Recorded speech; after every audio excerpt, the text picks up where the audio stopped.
Hello, my name is Ebube Chuba. I'm the head of AI at Nkoku, and I want to talk to you about how you can train your own custom AI language models. The hard part's always the data. So maybe the real question is, how do large language collection projects work? Well, I'm glad you asked. The answer is it depends. You may be working on a project where all the data you need to collect is available on the internet. You can use web scraping tools to get all the audio and text that you need. The issue with this approach is audio on the internet is not always properly transcribed, so you will still need to verify all data that comes from external sources for quality and correctness. Another popular approach is to generate your corpus yourself. With this approach, you'll form a team of speakers for the language model you want to train. For example, to train an Igbo speech-to-text model, you would need a team of Igbo language speakers to record audio for a given set of Igbo text. Just like before, you need to make sure that your audio recorders are recording high-quality audio samples so your model works as you expected. Maybe instead, your team is working on a text translation project.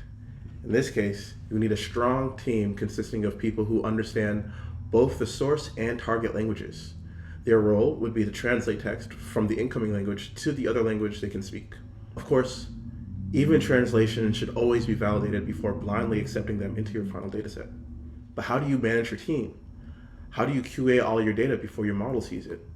Luckily, our team at Nkoku has solved this problem for teams who want to streamline their data collection efforts. Using our all-in-one data collection platform, Sabbi, you can create private data collection projects for recording text to audio or text translation projects. The platform allows administrators to invite contributors onto the project to record their data and verify submissions from other contributors.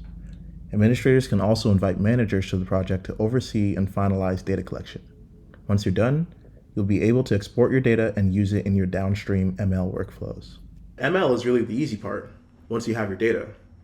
I'd recommend going to your favorite model on Hugging Face and taking a look at any Jupyter notebooks they might have published alongside the model. And that's it. Now you know how to train a custom language model for your organization.